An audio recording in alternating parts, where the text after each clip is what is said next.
श्री सरस्वती नमः। प्रभ निर्विघ्नं कुरु मे देवो सर्वकार्यसु सर्वदा।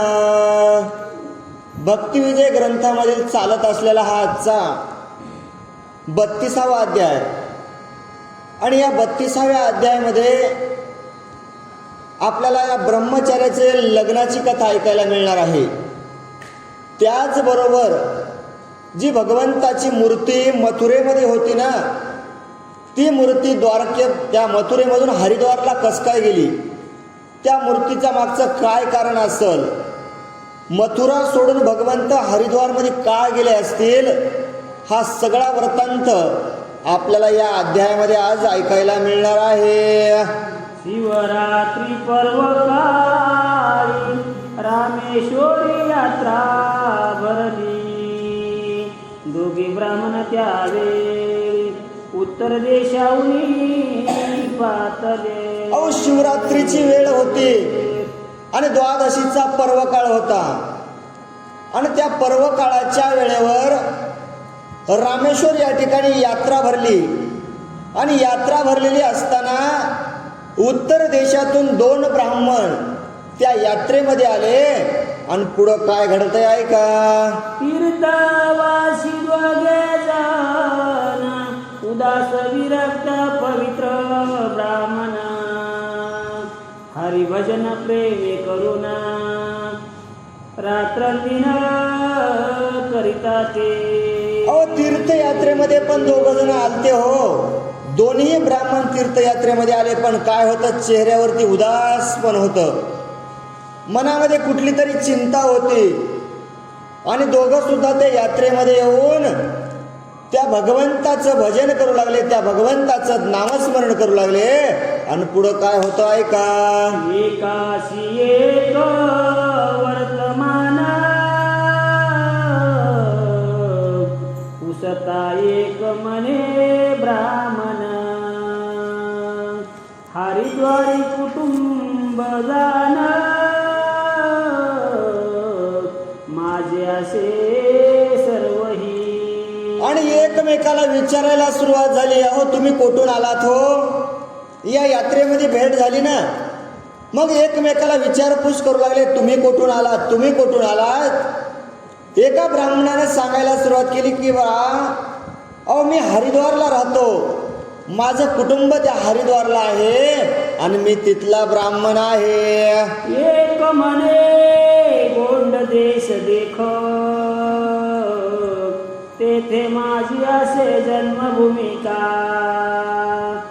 माय बाप बंधू सखा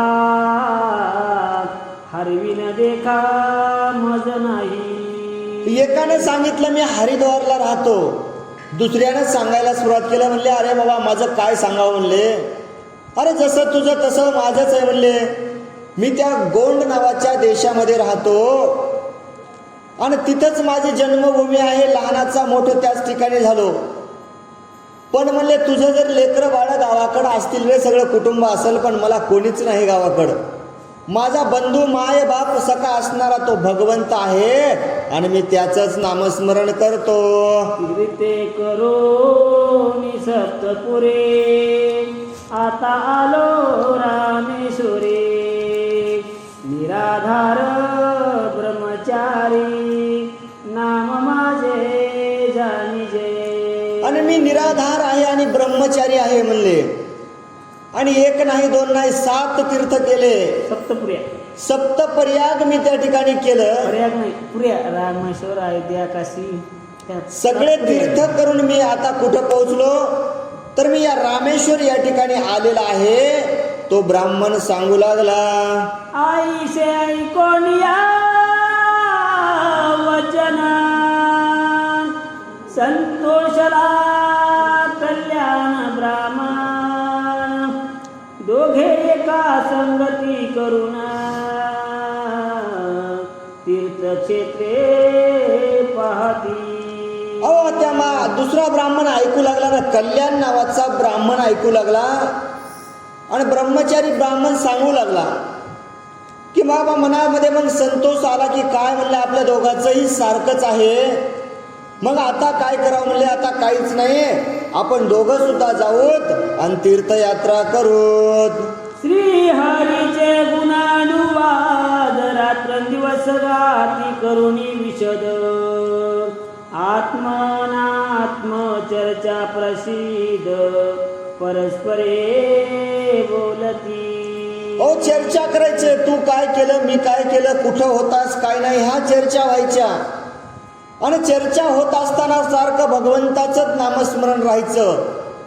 चर्चा करत करत भगवंताचं नाव घ्यायचं. आपण एकदा चर्चा करायला लागलं की देवालाच विसरतो. हरिपाठ जरी होऊन गेला तरी आपल्याला देवाचं आठवण येत नाही. एवढं आपलं मन त्या चर्चेमध्ये गुंतत. पण त्या ब्राह्मणाची चर्चा व्हायची, एकमेकाबद्दल विचारणा व्हायची, पण सारखं त्या भगवंताचंच नामस्मरण असायचं. आईशे करिता तीर्थाटन मथुरेशी आले दोघे जण यमुना तिरी करोनी स्नान माधवराव पूजिला. आणि रामेश्वर सोडलं, रामेश्वराहून निघाले. अहो चर्चा करीत करीत करीत तीर्थ करीत करीत कुठं मथुरेला येऊन पोहोचले. मथुरेला येऊन पोहोचल्याच्या नंतर मथुरेची पवित्र असणारी यमुना गंगेमध्ये स्नान केलं आणि भगवंत परमात्म्याची त्या ठिकाणी दोघांनी सुद्धा पूजा केली. त्रिरात्र तेथे राहिले तो कल्याराशी हिव लागले. तीन जाय उपाय करिता भले कृश झाले शरीर. आणि भगवंताची पूजा केली म्हणले आता कुठं जायची गरज नाही ना, आता इथंच राहू. अहो एक नाही, दोन नाही, 3 दिवस त्या ठिकाणी राहिले. आता भगवंताच्या सानिध्यात राहू लागले दोघं पण. पण काळानं घात केला, काळानं कोणाला सोडलं नाही. तुम्ही विष्णुदासी देव घ्यावा चित्ती आणि होणार तेची होती प्रारब्धेशी. अहो जे होणार आहे ना ते होणारच होतं. जरी तुम्ही त्या भगवंताच्या जरी दारात राहिले ना तर तुम्हाला काळ चुकणार नाही, केलेले कर्म चुकणार नाहीत. आणि म्हणून काय झालं, 3 दिवस राहिले हो. पण 3 दिवसानंतर कल्याण नावाच्या ब्राह्मणाला ताप यायला लागली, हिव वाजायला लागलं, नाना प्रकारचे उपाय करू लागले. पण उपाय करत असताना शरीर साथ देत नव्हतं. पुढं काय होतं ऐका. कोणाशी न सोडी शरीर भोग चंद्राशी लागला क्षय रोग. इंद्रांगी सहस्र भग पूर्व कर्मे तयाच्या. अहो पूर्वची कर्म, जे कर्म केले ना म्हणले ते भोगायला येतच. जे जे कर्म केले ना ते भोगावंच लागतात. कोणाला भोगावं लागलं म्हणजे इंद्राला सुद्धा भोगावं लागलं ना. अहो चंद्र सुद्धा एवढा शीतल प्रकाश देणारा, त्याला सुद्धा क्षयरोग झाला ना म्हणजे काळा डाग लागला ना. मग काहीतरी पूर्वीचं कर्मच होतं ना. मग कर्म चुकणार नाही म्हणले. मग कर्म करत असताना चांगलं करावं, का तर आपल्याला ते फेडायचं आहे. आणि पुढं ब्राह्मणाचं काय होतं ऐका. ब्रह्मा कपाट लागले पाटी तेने सदाशिव केला हिंपुटे. हालाहाल घेतले पोटे निळकंठी झाला. अहो भगवंतानं म्हणजे समुद्र मंथन होत असताना हालहाल नावाचं विष वर आलं. कोण प्राशन केलं हो? शंकर भगवान परमात्म्याने ते प्राशन केलं ना. मग ब्राह्मण तर या ठिकाणी किंवा भगवंताचंच नामस्मरण करू लागले ना. देव असून सुद्धा विष प्राशन करावं लागलं. पुढं काय सांगतात ऐका. असो आता ते कथन परे दोघे राहिले मथुरापुरे. परोपकारे ब्रह्मचारी सेवा करीत कल्याणाची. अहो किती द्यायचे म्हणले? भरपूर वेळ जाईल, पण दोघही ब्राह्मण त्या मथुरेमध्येच राहिले ना. आणि कल्याण नावाच्या ब्राह्मणाची तर तब्येत ठीक नव्हती, आणि ब्रह्मचारी असणारा ब्राह्मण त्याचा सेवा करू लागला, उपकार करू लागला. तुका म्हणे फार थोडा तरी परोपकार. मग थोडा तरी परोपकार करावा ना. काही दोघांचं घेणं देणं नव्हतं ना. भेट झाली त्या जत्रेमध्ये, यात्रेमध्ये एकमेकाची ओळख झाली, पण ब्राह्मण असणारा त्या कल्याण नावाच्या ब्राह्मणावर परोपकार करू लागला. भूतदयान सदाची ती जगी संत जे मनविती त्याशी श्रीहरीची प्राप्ती कल्पांतीही न होय. हो, होणारच नाही ना म्हणले. रोज मंदिरावरती यायचं, भगवंताचं भजन करायचं, पण मनामध्ये कोणाविषयी असं प्रेम नाहीये, कोणाविषयी दया नाहीये. मनामध्ये करुणा ठेवायची, द्वेष दुसऱ्याबद्दल ठेवायचा, आणि रोज पारावरती यायचं. भगवंत प्रसन्न होईल का? नाही म्हणले. काहीतरी उपकार करावे लागतील, तेव्हाच भगवंताची प्राप्ती होईल. तैसा नव्हे ब्रह्मचारे सत्ववेदी परोपकारे भूतदया जयाचे अंतरे मूर्तिमंत वसतसे. आणि तो ब्रह्मचारी असणारा असा नव्हता म्हणले, प्रत्येकावर दया करणारा होता. संकट काळी प्रत्येकाची मदत करणारा असणारा तो ब्रह्मचारी ब्राह्मण होता. अहो, त्याच्यापाशी दया, क्षमा, शांती होती. म्हणून तर त्या कल्याण नावाच्या ब्राह्मणावरती तो उपकार करू लागला. औषध करुणाची जवळी बैसे अहरनिशी क्षण मासापर्यंत कल्याणाशी शरीर भोगे पिढियले.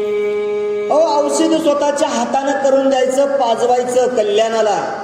कल्याण नावाच्या ब्राह्मणाचं आता शरीर काय होईल काही सांगताही नाही गेलं. का तर हिव ताप असलेला या रोगामुळं शरीर आता एवढं थकलं होतं की औषधाला सुद्धा साथ देणं गेलं. तो पर्यंत राहिला जवळी रात्र दिवस तयाशी सांभाळी म्हणे कृपावंता वनमाळे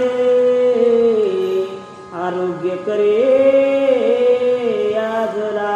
अरे भगवंता, अरे काय असेल भगवंता, काय केलं असेल रे आम्ही?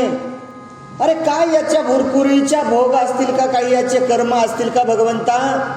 अरे मी नाना प्रकारचे औषध देतोय भगवंता, तरी हा बरा होत नाही. भगवंता, मी तुला विनंती करतो रे, हे देवा, हे मथुरानाथा, अरे तू काय करावं, याचा रोग नाहीसा करावा. तो ब्राह्मण विनंती करू लागला.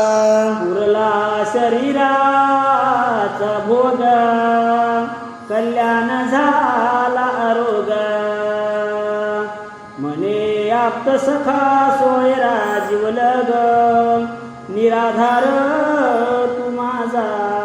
आणि मग एवढी विनंती केल्याच्या नंतर भगवंताच्या मनात आल्यावर काय राहील का हो? कोणाचा रोगच राहणार नाही ना. मग भगवंतानं कृपा केली आणि आरोगी असा तो कोण कल्याण नावाचा ब्राह्मण झाला ना. मग भगवंताला म्हणू लागला, हे भगवंता करुणा दयाळा, अरे जे काही करणार आहेस ना तूच केलंस भगवंता, तुझ्यामुळंच आज मी सुखी झालो. निराधार्यासी आधार हे नाम तुझे साचार मजला तुझा उपकार न फिटेची जन्मोजन्मी. अरे भगवंता, निराधाराचा आधार आहेस तू. अरे आंधळ्याचा डोळा आहेस तू, लंगड्याचा पाय आहेस तू, ज्याला हात नाही ना त्याच्यासाठी हात आहेस भगवंता तू. अरे मी या रोगानं व्याकुळ झालतो भगवंता, माझ्यावर तू किती उपकार केलेस भगवंता. अरे याच जन्मात नाही, अरे जन्मोजन्मी सुद्धा मी तुझे उपकार फेडणार नाही. तो ब्राह्मण बोलू लागला. कांता पुत्र कन्याशी आवगी राहिली घराशी कायाव आलासी परदेशी कामा आलासी परदेशी विष्णू भक्ता मज लागे. कांता पुत्र कन्याईशी अवघी राहिली घराशी कामालाशी परदेशी विष्णू भक्ता मज लागे. भगवंत विचारू लागले, अरे न तू इथं कशासाठी आलतास रे? अरे तुझे लेकरं बाळ बायको हे सगळी आपल्या गावाकडं आहे आणि तू या मथुरा माझी कशासाठी आलास? भगवंत बोलू लागले, अरी माझी कन्या कुवार घरी 8 वर्षाची नोगरे घराशी जाऊन निर्धारी तुझ कारणे देईन. अरे भगवंता माझी कन्या आहे म्हणले घरी आणि 8 वर्षाची मुलगी आहे. आता मी घरला जाईल भगवंता. अरे तू माझा जीव प्राण वाचवलेला आहेस. कोण? कल्याण नावाचा ब्राह्मण त्या ब्रह्मचारी ब्राह्मणाला बोलत आहे की मी काय करेल, माझी कन्या आता मी तुला दान देईल. तो ब्राह्मण बोलू लागला, ऐकोनी म्हणे ब्रह्मचारी मी ग्रस्ताश्रम दान करी दुःख रुपया संसारी मज कसया घालिता. मग तो ब्रह्मचारी असणारा ब्राह्मण म्हणला, अरे तू म्हणायला खरं आहे, तुझी कन्या मला देशील? अरे मी तर ब्रह्म या ठिकाणी काय ब्रह्मचारी स्वीकारलेला आहे ना, मग मला हा ग्रस्त आश्रमात यायचं नाही. अहो ब्राह्मण देवा, मला इकडे यायचंच नाही. या संसारामध्ये लई दुःख आहे म्हणला, मग हे दुःख मला भोगायचं नाही. आणि माझ्या मनात नसताना सुद्धा तुम्ही मला कशासाठी कन्या देता? तो ब्राह्मण बोलू लागला, कल्याण म्हणे तयाशी संसार बाधा तुझ कायशी त्याचा भार ऋषिकेशी अंगे आपणा लाविशी. अरे म्हणले तुला काय अडचण आहे संसार करण्याचे? आणि संसारामध्ये दुःख नाही म्हणले, एकदा तर लग्न करणं किती आनंद आहे संसारामध्ये तुला कळल. आणि मग संसार करत असताना तुला त्याचा भार उचलायचा नाही ना. सगळा भार काय करतो? घालोनी भार राहिलो निश्चिंती. यार त्या भगवंतावरती भार घाल, तो भगवंत तुझं कल्याण केल्याशिवाय राहणार नाही. ब्राह्मण बोलू लागला, मथुरा क्षेत्र पुण्य पावन संकल्प घालितो तुझ कारण अंगीकारी कन्यादान हरिभक्ता उदासिया. अरे ऐकणं ब्राह्मण ऐकणं, मी तुला आज या पवित्र भूमीमधून सांगतो. मथुरा नगरी असणारी ही पवित्र भूमी आहे. आणि या पवित्र भूमीमधून मी काय करतो आज? अरे संकल्प करतो की माझी कन्या मी तुला अर्पण करणार आहे आणि ती तू अर्पण करावी. कल्याण नावाचा ब्राह्मण बोलू लागला, ब्रह्मचारी म्हणे त्याशी तुम्ही व्रत तीर्थवासी घरी जाता स्त्रियेशी तुमची गोष्ट माने ना. अरे मग तो ब्राह्मण म्हणला, अहो तुम्ही तर तीर्थयात्रा करत आले ना आणि वृद्ध झालेले आहात. तुम्ही तीर्थयात्रा करत असताना जर घरी गेले, बायको ऐकल का म्हणले? अहो तुमच्या बायकोनं ऐकावं ना, ही कन्या मला द्यायची. असं बोलत असताना काय घडतंय का? संकल्प जरी न्या घेतो आणि पुढे विवाह जरी न झाला तरी जन्म व्रता गेला ऐसे मजला वाटत से. तो ब्रह्मचारी ब्राह्मण म्हणला, अहो तुम्ही संकल्प घेतला आणि घेतलेला संकल्प जर वाया गेला, विवाह झालाच नाही, सोयरीक झाली, सोयरीक जर मोडली तर मग हे चांगलं होईल का म्हणले? अहो हे चांगलं होणार नाही असं माझ्या मनाला वाटत आहे. ब्रह्मचर्य ना गृहस्थाश्रम ऐसे होईल मज जाण कल्याण म्हणे श्रीकृष्ण साक्ष आता ठेवितो. आणि मग तो ब्रह्मचारी ब्राह्मण म्हणला, अहो मला संसारामध्ये यायचंच नाही, हा संसार नको. आणि कल्याण नावाचा ब्राह्मण म्हणला, नाही नाही मी तर संकल्प करणार आहे आणि साक्ष कोण? तो भगवंत परमात्मा साक्ष ठेवणार आहे. महाद्वारी जाऊनी दोघे जण वंदिले श्रीकृष्ण चरण. ब्रह्मचार्याशी बैसवून उदक हाती घातले. आणि मग काय केलं म्हणले, चला आता कृष्ण भगवंत परमात्मा साक्षीला ठेवायचा आहे. सोयरीक झाली तर मधात्र्या लागलच ना, कवा झालते कोट झालते. दोघही त्या दारावरती गेले, भगवंताला नमस्कार घातला आणि ब्रह्मचारी असणाऱ्या ब्राह्मणाला तिथं बसवलं. कल्याण नावाच्या ब्राह्मणाने हातामध्ये पाणी घेतलं आणि मग म्हणला मी संकल्प करणार आहे. आणि संकल्प काय केला की माझी कन्या मी याला देऊन टाकणार आहे असा संकल्प केला आणि पाणी सोडून दिलं. ही कन्या दिली तुझं कारण घराशी जाऊन करीन लग्न. याशी साक्ष जग जीवन माधवराव मथुरेचा. आणि मी माझी कन्या तुला आता या ठिकाणी कन्या दान म्हणून दिलेली आहे. आणि घरला जाऊन मी काय करणार आहे, तुमचा विवाह सोहळा लग्न संपन्न करणार आहे.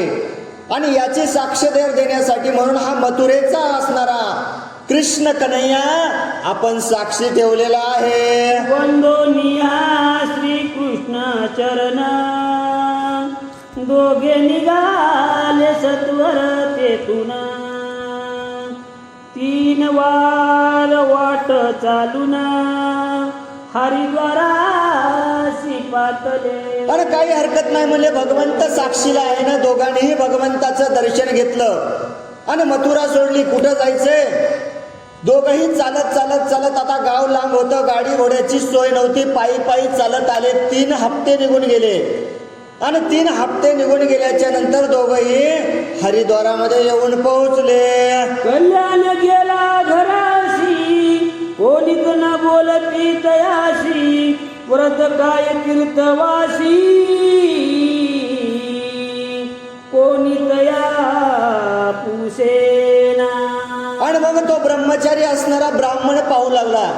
आणि कल्याण नावाचा ब्राह्मण तर घरला गेला ना. हो आलात का, या बसायचंय बसा, जायचंय जा. अहो त्यांनी अवस्था पाहिली कल्याण नावाच्या ब्राह्मणाची. घरला गेला, कोणी विचारायला तयार नाही, कोणी पुसायला तयार नाही. तीर्थयात्रेला गेलत्यात ना. आलात का, सुखरूप आलात का, काही विघ्न आलते का, चांगले आहात का, असं विचारायला सुद्धा कोणी राजी नाही. सर्व सुखाचे सांगाती अंत्या वेरोनिया देती. या लागी सावधान चिती सर्व काळ असावे. सर्व काळ सावधान असावं. या ठिकाणी ग्रंथकार सांगायचे की बाबा अरे सावध राह, तू कोणीच नाही कुणाचं, बहीण कुणाचा, भाऊ कुणाचा, कोण कोणाचे सगळे सोयरे कोणीच तुझं नाही ना म्हणले. ज्या वेळेस तुझ्याकडे संपत्ती आहे ना त्यावेळेस सगळे सुखाचे सांगते आहे, दुःखामध्ये कोणीच नाही. अंती जाशील वेकल्या प्राण्या माझे माझे म्हणून. अरे काहीच नाही ना तुझं या जगामध्ये. मग कशासाठी हा एवढा उठाठेव बांधलेला आहे तो? माझी बायको, माझा मुलगा, माझे पोरं, माझं गणगोत, माझी सासरवाडी. अरे बाबा तुझं कोणीच नाही. जेव्हा अंतकाळ येईल ना तुझा तेव्हा काय म्हणतात हो, काय म्हणतील? अहो काढा म्हणताल ना याला, काढा काढा म्हणती याचा झाला भूमिभार. जमले सारे गणगोत त्याचा करती विटाळ. अहो हात लावत नाहीत ना, एखादं मड पडलेलं असल्यावर हात लावत नाहीत. आणि जोवर चांगला होता तोवर म्हणले माझा आहे, पैसा होता ना म्हणले माझा आहे. आणि आज तुझ्या ही शरीराची अवस्था झाली तर तुझी स्वतःची बायको सुद्धा असणारी तुझ्या जवळ येत नाही. म्हणून त्या ठिकाणी महाराज सांगतात की बाबा सावध राहा. सावध झालो लागलो हरीच्या निज चरणा.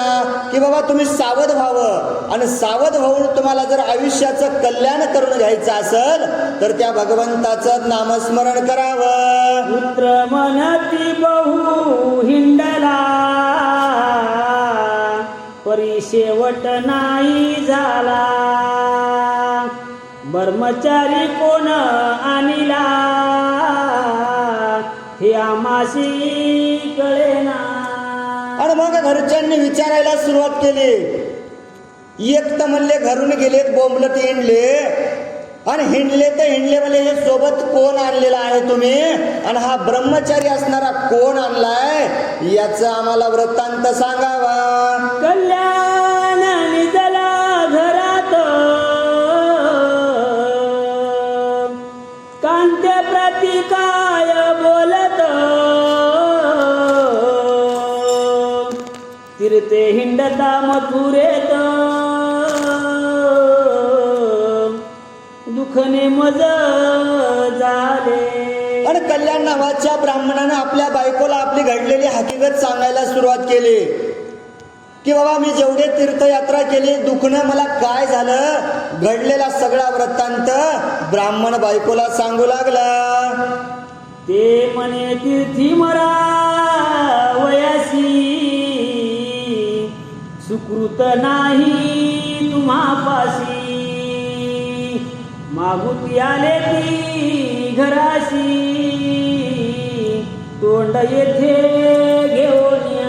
आणि म्हणले काय गरज होती, म्हणले घरला याची गरजच नव्हती ना, चांगलं मरण आलं. तीर्थाला गेलते मरण चांगलं आलतं ना, मग एवढं पुण्य कोट आहे म्हणले तुम्हाला काय अक्कल असावं ना जराशी. एवढ्या चांगल्या जागी मथुरेमध्ये तुम्हाला जर मरण येणार होतं तर ते सोडून तुम्ही घरला कशासाठी आले, हे तोंड घेऊन तुम्ही घरला का आले, कोण जिच्यासाठी संसार म्हणला, जिच्यासाठी सगळ्यांसोबत लढला, शेवटी तीच बोलू लागली. कल्याण म्हणे ऐक वचन आयुष्य असतान येग मरण ब्रह्मचार्याच्या संगतीने बहुत सुख पावलो. आणि मग कल्याण सांगायला लागला अरे तू म्हणणं खरंय, सगळ्याला वाटतंय म्हणले यात्रेला जावं तिथंच मरण यावं, पण आपल्या हातात नाही म्हणले.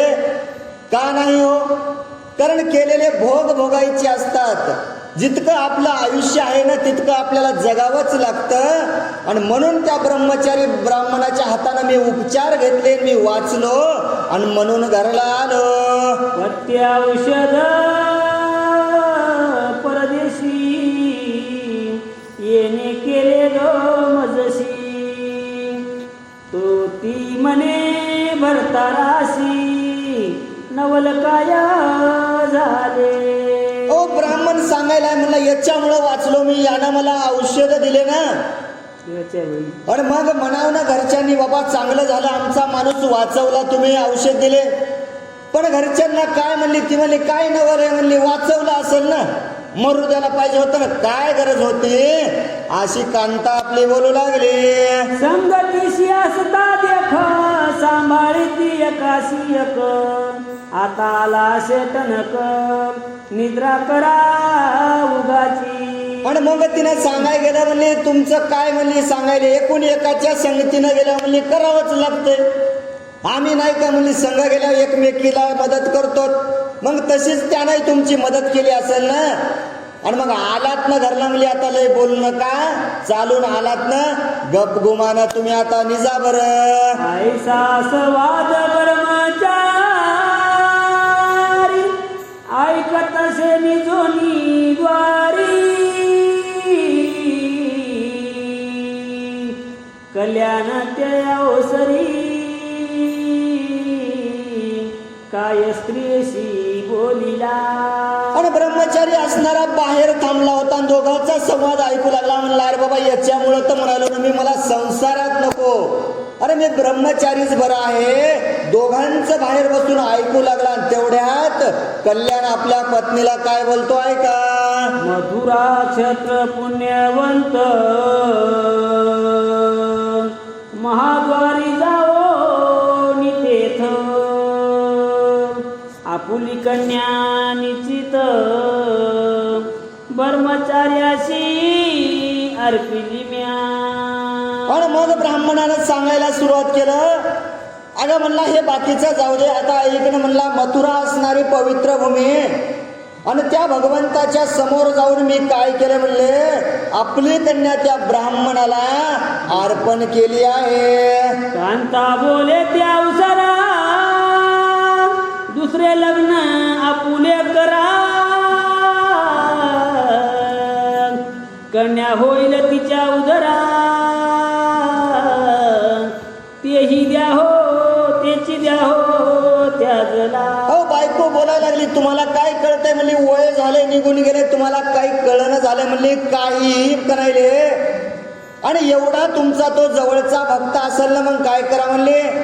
अहो मी माझी कन्या देणार नाही, अहो माझं सोन्यासारखं लेकरू मी कोणाच्याही पदरात घालणार नाही. आणि तुम्हाला त्याचा एवढा कळवळा येत असेल ना, काय करा, अहो दुसरं लग्न करा ना, दुसरं लग्न करा, त्याच्यापासून झालेली कन्या त्याला द्या ना, मी माझी कन्या देणार नाही. कल्याण म्हणे हरिभक्तासी, कन्या जरी तू अर्पिशी, तरी पार नाही पुण्याशी. वचन न मोडी आमुचे. आणि मग त्या ठिकाणी कल्याण सांगायला, अगं ऐकणं तुला कळत नाही ग, अगं ते हरिभक्त आहे, तो भगवंताचा भक्त आहे, भगवंताचंच नामस्मरण करतो. आणि आपली कन्या असणारी तू जर त्याला अर्पण केली ना, अगं त्या सुखाला पारावार नाही, ते पुण्य तुला किती लावल तुला माहित नाही म्हणले. तो भगवंत आपल्यावरती कृपा करल. आणि जर का तो कन्या अर्पण नाही केली तर पाप लागल्याशिवाय राहणार नाही. ती म्हणे रीत लोटून, कन्या आताच मी देईन, अथवा रंडकीच ठेवीन,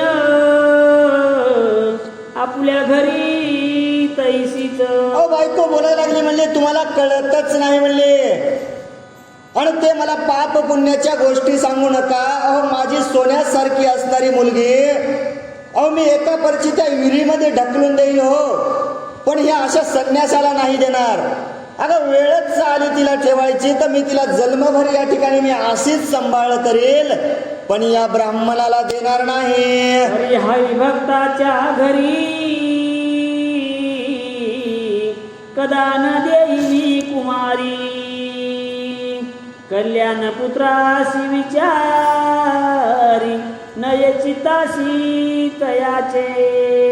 ती म्हणली, अहो मी घरी येईल पण ह्या ब्राह्मणाला देणार नाही, याच्या घरी काय आहे म्हणले देणार नाही. कल्याण म्हणलं अवघड झालं ना, आता काय करावं. मुलगी ऐकायला तयार नाही, बायको ऐकायला तयार नाही. मग विचारायला लागला मुलाला, अरे तुला तरी कळतंय ना म्हणले.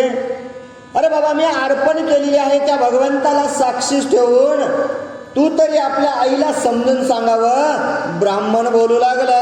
दुसऱ्या दिवशी दोघे जण राजद्वारी गेले, जाण मथुरेचे वर्तमान झाले, तैसेच सांगितले. आणि दुसरा दिवस उजडला. दुसऱ्या दिवशी म्हणले आता आपला न्याय निवाडा करायचा आहे, तर कुठं आपल्याला राजाकडे जावावं लागल.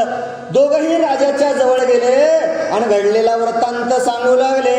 ब्राह्मण म्हणे निरूपणा, आता माझा संकल्प गेला व्रता, यमपुरीची पंथा जावे लागेल मज वाटे. आणि ब्राह्मणानं सांगायला सुरुवात केली, अरे म्हणले मी संकल्प केलता ना, आणि माझा संकल्प वाया गेला. म्हणला आता मला यमपुरीच्या यातना भोगल्याशिवाय पर्याय नाही, मला त्या नरकात जावावं लागल. ब्राह्मण बोलू लागला. हा संकल्प घातला प्रीती, घरी कांता पुत्र नायकती, तुवा सांगोनी तया प्रती, कन्या देववी नृपनाता.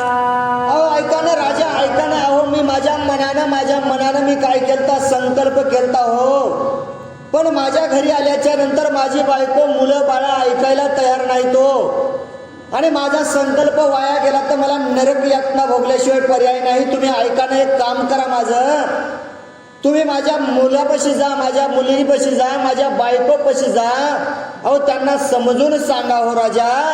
ब्राह्मण विनवणी करू लागला. राजा म्हणे ब्राह्मणासी, सत्य न वाटे वचनासी, संकल्प सोडिता मथुरेशी, साक्ष कोणाशी ठेविले. आणि मग राजाने विचारायला सुरुवात केली, अरे तू हे सगळं सांगायला हे ठीक आहे म्हणले, पण माझ्या मनाला हे खरं वाटत नाही ना. मग तुझे संकल्प केलतास ना, अरे जी सोयरीत लावली ना मुलगी देण्याची, अरे मग कोण होता सोयरिकीमध्ये, साक्षीदार कोण होता तू मला सांगावा. निराश्रय ब्रह्मचारी राजाशी म्हणे त्या उसरी, वैकुंठपती मुरारी मथुरा रायासी मथुरावासी श्रीकृष्ण. आणि मग तो ब्रह्मचारी असणारा ब्राह्मण सांगू लागला, अहो राजा, अहो संकल्प सोडला हे खरं आहे, पण साक्षीला कोण. अहो तो देवकीचा असणारा पुत्र, मथुरावासी असणारा कृष्ण नंद ब्रह्म भगवंत परमात्मा आम्ही साक्षीला ठेवलेला आहे. राजा काय बोलतोय का, अनंत ब्रह्मांडाच्या गती ज्याच्या इच्छा मात्र होती जाती, तो पुराण पुरुष रुक्मिणी पती साक्ष तयासी ठेविले. अहो त्याला साक्ष ठेवले कोणाला. अहो जगामध्ये त्याच्याशिवाय काहीच होत नाही. तुझी या सत्तेने वेदासी बोलणे, सूर्यासी चालणे तुझ्या बळे. अहो झाडाचं पान सुद्धा ज्याच्या सत्तेनं हालत नाही, काहीच त्याच्या सत्तेशिवाय होत नाही ना. आणि तो सगळ्या जगाला चालवणारा ब्रह्मांडाचा नायक असणारा तोच आम्ही साक्ष ठेवून कन्यादान केलेली आहे. ऐकुनी म्हणे रूपवर साक्ष ठेविला रुक्मिणीवर, तो येथे येऊन सत्वर आमासी जरी सांगेल. मग राजा म्हणला काही हरकत नाही, मला तुम्ही साक्ष ठेवली ना, बरं आहे म्हणला, ठीक आहे. मग तो साक्षीदार ठेवलेला साक्षी देणारा काय करा, त्या भगवंताला या ठिकाणी बोलवा, त्यानं आम्हाला सांगितल्यावर आम्ही विचार करू. तरी कन्या देवबीन जाण आईसे ऐकोनिया वचन, ब्रह्मचारी म्हणे जग जीवन साक्ष द्यावयासी आणि तो. आणि ब्रह्मचारी म्हणला काही हरकत नाही, आता भगवंताला साक्षीदार ठेवलंय ना. आणि मग सगळं जर होणार असेल तर मी काय करतो, त्या भगवंताला तुमच्या समोर साक्षी देण्यासाठी आणतो. तेथोनी निघाला सत्वर पंत कर्मिला 3 वार, मथुरेचा श्याम सुंदर दर्शन त्याचे घेतले. पण मग ब्राह्मण म्हणला मी साक्षीदाराला घेऊन येतो. निघाले कुठं, अहो मथुरेला जायचंय. 3 हप्ते निघून गेले, पायानं चालत चालत मथुरेमध्ये पोहोचले आणि भगवंताचं दर्शन घेतलं. आणि काय बोलतात ऐका, म्हणे देवादी देवा अनंता साक्ष द्यावयासी चालाव्याता, नाही तरी जाते व्रता ब्रह्मचर्य व्रत माझे. अहो ब्रह्मचर्य असणारं माझं व्रत जात आहे भगवंता. अहो तुमच्या साक्षीनं प्राणी ग्रहण केलेले भगवंता, तुम्हाला साक्ष देण्यासाठी माझ्या सोबत यावं लागल. ब्राह्मण विनवणी करू लागला. देव म्हणे तया प्रती कैसी चालेल पाषाण मूर्ती, येरू म्हणे जैसी बोलती तैसीच आता चालावे.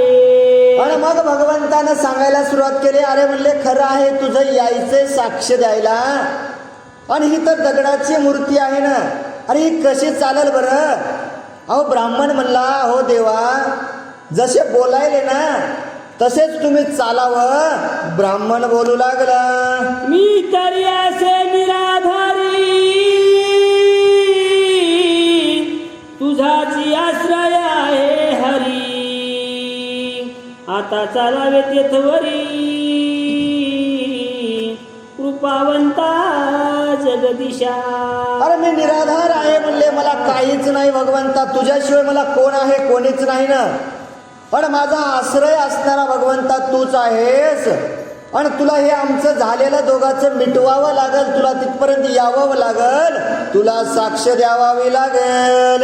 ऐसे आहे कोणी श्रीरंग भक्त कार्यासी निघाला सवेग, ब्रह्मचार्यासी मने मागे परतोनी नको पाहू तू. आणि मग भगवंत म्हणले काही हरकत नाही, जर साक्ष द्यायची ना मी येतो म्हणले. आणि उठले भगवंत, चालू लागले आणि ब्रह्मचार्याला सांगितलं एक काम कर म्हणले, आता चालायचंय ना, हो पायी जायचंय ना, चालत असताना काय कर, तू मागे परतून पाहू नको. मागे पाशील परतोन तरी तेथेच मी राहीन. ऐसे बोलोनी जग जीवन तया मागे चालिले. तू ब्राह्मणा पुढं चालावं, मी तुझ्या पाठीमागं चालल, पण एक काम करावं लागल म्हणले. लग्न लागलं करा उचलला की म्हणले काय करायचे, मागच पाच नाही पुढेच जायचं. भगवंतानं सांगितलं तुला तसंच करावं लागल, पुढं चालावं लागल, मी पाठीमागं चालल, पण एक लक्षात ठेव म्हणले, ज्या वेळेस तू मागं परतून पाहशील ना, मी त्याच ठिकाणी थांबन. भगवंत सांगू लागले, दे दिप्यमान सत्य मूर्ती दिव्य अलंकार प्रभा फाकती. पायीन पुरे वाजे वाजती रातोराती पातला. आणि काही हरकत नाही म्हणला, ब्राह्मण समोर चालायला आणि माग दैदिप्यमान असणारी भगवंताची मूर्ती. अहो पायामधील पैजण वाजू लागले आणि अंगावरती काय होतं हो, मुकुट असणारा हिरे प्रकाश, असा प्रकाश पडणारा मुकुट, दैदिप्यमान भगवंताची मूर्ती. भगवंत पाठीमाग चालू लागले. समीपाल जग निवास तेथून नगर राहिले अर्धे कोस. मागील मागे ऋषिकेश उभा तेथेच राहिला. आणि मग दोघं एकमेकाच्या पाठीमाग चालत असताना जवळ आले ना. अहो जवळ आल्याच्या नंतर ब्राह्मणाला वाटलं, अहो एकदा बघावं लागेल म्हणला, मागं फिरून हाबर आलाय की नाही देव. आता गाव तर आलंय ना म्हणलं, आपल्या शिववरती आलो आहेत ना. पाठीमागे फिरून पाहिलं आणि पाहिल्याबरोबर भगवंत जाग्यावर थांबले. काय बोलतात ऐका, ब्राह्मण पाहे परतोनी तो उभा राहिला चक्रपाणी. तेजन समाय गगनी काय बोले विप्राशी. तुझं म्या पूर्वीच सांगितले मागे परतोनी त्वा पाहिले. आता राजे आशी वहिले घेऊन येई माझ्यापाशी. आणि माग पाहिल्याबरोबर भगवंत थांबले आणि पाहिलं ब्राह्मणानं काय दैदिप्यमान मूर्ती दिसायला लागली. आणि म्हणला भगवंता चला ना. भगवंत म्हणले नाही, आपलं काय ठरलं होतं, तुला सांगितलं होतं ना मागं फिरून पाहायचं नाही, पाहिलं मी याच ठिकाणी थांबल. आणि भगवंत त्याच ठिकाणी थांबले आणि सांगू लागले, ब्राह्मणा आता तुला जर न्याय निवाडा करायचा असेल, साक्ष द्यायचीच असेल तर काय कर, अरे त्या राजाला माझ्या जवळ घेऊन ये. भगवंत बोलू लागले, निराश्रय ब्रह्मचारी तेथून निघाला जडतरी. राजसभे माझारी जाऊन काय बोलिला. आणि ब्राह्मण त्या ठिकाणाहून निघाला. म्हणला आता राजाला घेऊन आल्याशिवाय पर्याय नाही. राज्यामध्ये जाऊन पोहोचला आणि राजाला काय बोलतोय का, अंबरीशाच्या कैवारे करुणी जेने अपमानिला. दुर्वास मुनी तो क्षीराब्दिवासी मोक्षदानी. साक्ष द्यावयासी आणिला रावण कुंभकर्ण इंद्रजित सर्व. मारुनी सोडविले बंदीचे देव ते अयोध्यावासी राघव. साक्ष द्यावया आणिला गोकुळी घरोघरी करी चोरी. मातेने उकळा बांधिला हरी तो वैकुंठातीत मुरारी. साक्ष द्यावया आणिला कंसच्या नूर मर्दन. राज्य स्थापिला उग्रसेन तो मथुरावासी जगजीवन. साक्ष द्यावया आणिला दुशासने चळिता द्रौपदी सती. वस्त्रे नेसविली अनंत असती तो भक्त कैवारी रुक्मिणीपती. साक्ष द्यावया आणिला आईचे ऐकोनिया वचन. आश्चर्य करती सकळ जन. राजा धावोनी वंदी चरण. ब्राह्मणाचे ते धवा. आणि ब्राह्मण राजापाशी जाऊन सांगायला सुरुवात केली, अहो ब्राह्मण देवा, अहो तो साक्ष देणारा मी आणलेला आहे. कोण आणलेला आहे, अहो ज्यानं त्या रावणाला मारलं ना, तो मी घेऊन आलेला आहे. उग्रसेनाचा वध करून ज्यांनी त्या ठिकाणी राज्य दिलं ना, उग्रसेनाचं राज्य स्थापन करून ज्यांनी दिलं ना, तो मी आणलेला आहे. अहो द्रौपदीचं वस्त्रहरण करताना ज्यांनी मदत केली, धावून आला ना, तो मी आणलेला आहे. हो, गोपाळामध्ये राहत असताना गोकुळामध्ये त्यानं चोऱ्या केल्या, आईनं मारलं, हो उखळाला बांधलं, असा असणारा तो गोकुळचा वृंदा असणारा कान्हा मी त्या ठिकाणी तुम्हाला मी साक्ष देण्यासाठी आणलेला आहे, एवढं सांगत राहिला. आणि कोण सगळी प्रजा जनता ऐकू लागली. हो, राजाला आश्चर्यचकित वाटलं. राजा सिंहासन सोडून खाली धावत आला आणि ब्राह्मणाच्या पायावरती नतमस्तक झाला. निशाने बेरी वाद्य वाजती आती गजरी राजा चालीला सामोरी, वैष्णव नामे गर्जती झाला एकची जय जयकार, देव वर्षती पुष्प संभार, मथुरे उनी यदुवीर साक्ष द्यावयासी आलासी. अहो जय जयकार होऊ लागला, सगळेजण जयघोष करू लागले, भगवंताचं नामस्मरण करू लागले. काय म्हणले? अहो या ब्राह्मणासाठी मथुरेहून भगवंत परमात्मा स्वतः साक्ष देण्यासाठी आलेत. देव सुद्धा पुष्प वर्षाव करू लागले. करीती संत जन राजा घाली लोटांगण, मूर्ती देखील दे दिव्यमान चतुर्भुज साजिरी, मुकुट विराजित अलंकार कासे कशिला पितांबर, ऐसा देखून यदुवीर सकळा संतोष झाला. वैरागी संत भक्त जनासी राजा आपण पुसे तयासी, तुम्ही जातसा मथुरेशी मूर्ती तेथील हेच की. वैरागी संत भक्त जनासी राजा आपण पुसे तयासी, म्हणजे भक्तजनाला तुम्ही जातसा मथुरेशी मूर्ती तेथील हीच का. आणि मग राजाने येऊन पाहिलं, मूर्तीकडं पाहिलं, दैदिप्यमान असा भगवंत दिसायला लागला. आणि म्हणला खरं मानावं की खोटं मानावं. सगळ्या वारकऱ्यांना विचारू लागला, हो तुम्ही दरवर्षी जाता ना, मग दरवर्षी जात असताना तो भगवंताची मूर्ती तर तुम्ही पाहिलीच असेल ना, मग या ठिकाणी जी मूर्ती उभी आहे ती भगवंताचीच आहे का, ही मथुरेमधीलच मूर्ती आहे का, राजा विचारू लागला. राजाशी सांगती संत जन, मथुरावासी श्रीकृष्ण, तोची हा पै जग जीवन, भक्त कार्याशी धावला. पण मग सगळेजण सांगायला लागले, अहो राजा ऐका ना, ऐका ना, अहो हाच तो भगवंत आहे. हो, हाच तो भगवंत भक्ताचं निवारण करण्यासाठी वेळोवेळी धावून येतो ना. आजही तो भक्त भगवंताचं निवारण करण्यासाठी आलेला आहे आणि हीच ती भगवंताची मूर्ती आहे. नगरवासी लोक सावकार तयाशी सांगे, नरपवर वधूचे साहित्य अति सत्वर तुम्ही सिद्ध करावे. आणि मग राजाने सांगितलं, आता काहीच गरज नाही, म्हणजे काय करा, लवकर कामाला लागा. काय करा, अहो वधूचं साहित्य जमा करावं. वराकडला मी जाणाईसे ऐकोनी धरले लग्न, 5 कोस मंडप जाना चौफेर घातला त्या समयी. आणि आम्ही वधूकड म्हणले, आम्ही नवरदेवाकडे मंडळी आहेत, आम्ही लग्नाची तयारी करतो. ती 1 नाही 2 नाही 5 कोसापर्यंत मंडप घातला आणि लग्नाची तयारी सुरू झाली. लग्नाशी आले नारायण ऐसे ऐकोनी वर्तमान, आम्ही तर मिळाले विद्वजन भक्त महिमान पहावया. अहो साक्षात भगवंत परमात्मा लग्नाला आले म्हणल्यावर काय कमी येतील का, म्हणले खासदार आलाय, खासदार सगळेच पळत येतात ना. अहो देव आलता ना, सगळे पंचक्रोशीतील सगळेजण येऊ लागले. लक्ष्मीकांताला तेथ उन्हा पदार्थ न दिसे तेथ, वाद्य वाजती परमित, सुरवर आले पहावया. अहो 1 नाही 2 नाही म्हणले, पृथ्वीवरील सगळे येतील, याच्यात नवल नाही.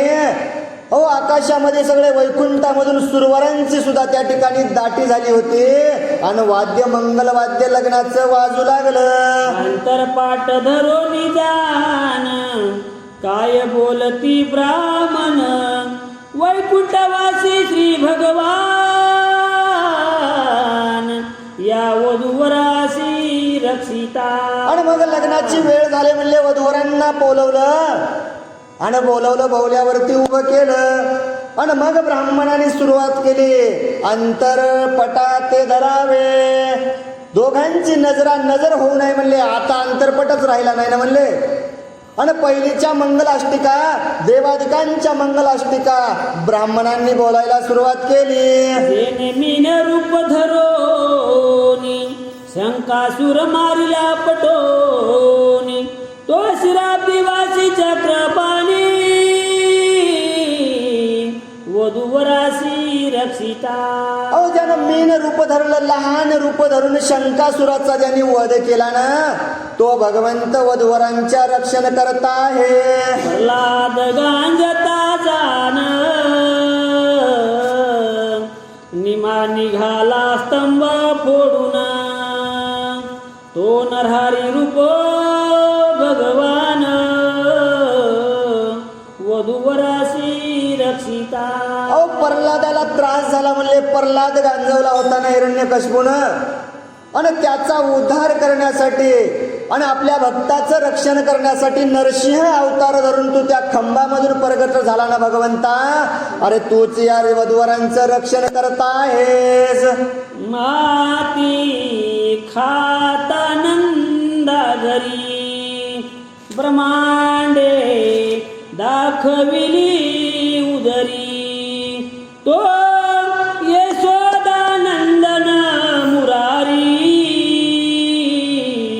वधूवरासी रक्षिता. ओ वधूवराशी रक्षिता आला ना म्हणले. कोण? अनंत ब्रह्मांड उदरी हरी हा बालक नंदा घरी.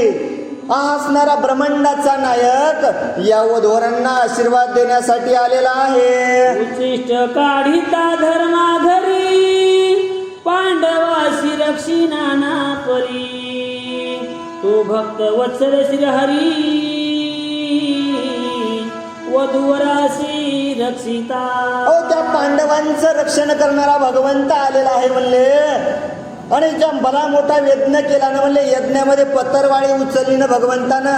साधा वया भक्तिकाज नाही लाज धरीत. अहो लाज धरली नाही म्हणला, मी पदार्थ वाढायचे सोडले.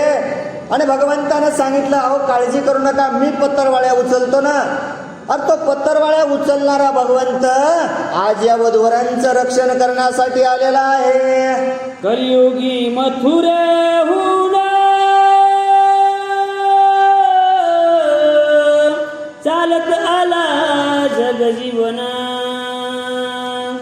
तो मथुरावासी श्रीकृष्ण वधूवरासी रक्षिता. ओ वधूवरांशी रक्षण करण्यासाठी आलेला आहे. अहो त्या भक्तासाठी कलियुगामध्ये सुद्धा भगवंत अहो नथुरा नगरी सोडून स्वतःच्या पावलानं या ठिकाणी चालत आलेला आहे. ऐशी मंगलाष्टके मनोने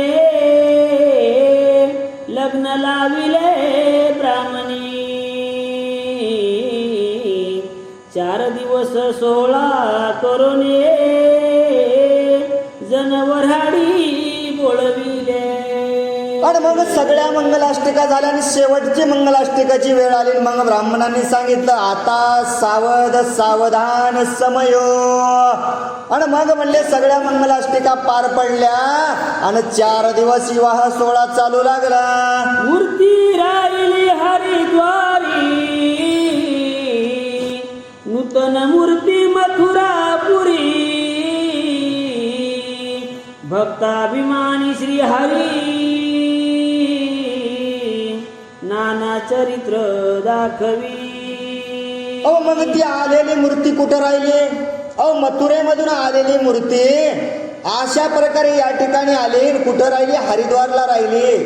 आणि मग ब्राह्मणाने काय केलं, दुसरी मूर्ती त्या मथुरेमध्ये बसवली. आणि या भक्ताचा उद्धार करण्यासाठी, आपल्या भक्ताचा मान वाढवण्यासाठी अहो स्वतः भगवंत आले. हाच उद्धार त्या ठिकाणी होऊ लागला. नाना क्षत्री वैसोन उदरित निज भक्त जन जैसा, जयाचा भाव पूर्ण त्या कारणे होय तैसा. ज्याचा जसा भाव तसा भगवंत तुम्हाला देतो म्हणले. ज्या भक्तानं जेवढी भगवंताची आवड घेतली ना, अहो जसा भाव तसा देव तुम्हाला मिळाल्याशिवाय राहणार नाही. कथाकार सांगू लागले, दक्षिण देशी श्री पंढरी, पश्चिम देशी द्वारका नगरी, उत्तर देशी हरिद्वारी, पाहतो वाट भक्ताची. भक्ताची वाट पाहत उभा आहे कोण तो